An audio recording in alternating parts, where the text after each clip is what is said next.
Ayaw munang talakayin ng ilang kongresista ang proposed 2026 national budget. Para sa kanila, dapat munang plantsahin ang ilang gusot sa pondo. Narito ang agenda report ni Joan Manalo. Tuloy pa rin ang budget briefings ng House Appropriations Committee sa kabila ng rekomendasyon na ibalik ang 6.793 trillion pesos at 2026 National Expenditure Program sa DBM.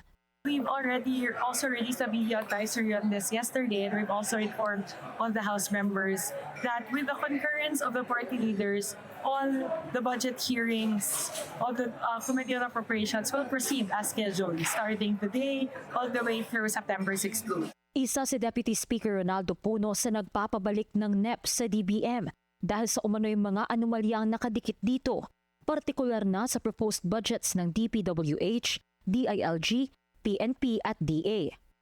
Hinikayat din niya ang mga kaalyado na wag na munang makilahok sa mga budget hearing hanggat di natutugunan ang issue.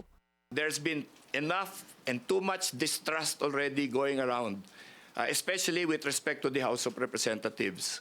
And we do not want this thing to continue, so we toss it back to the DBM so that they can find a logical explanation and resolution to all of these things. Ayon kay Puno, hindi naman bawal na ibalik ang NEP sa DBM.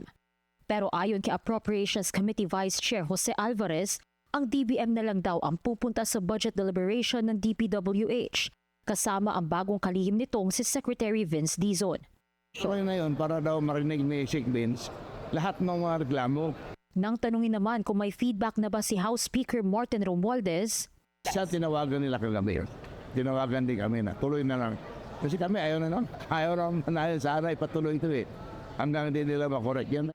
bukas nakatakdang pag-usapan ng komite ang 2026 proposed budget ng DPWH na ngayon ay nababalot sa kabi-kabilang kontrobersiya gawa ng mga maanumalyang flood control project. Para sa agenda, Joan Manalo, Billionario News Channel.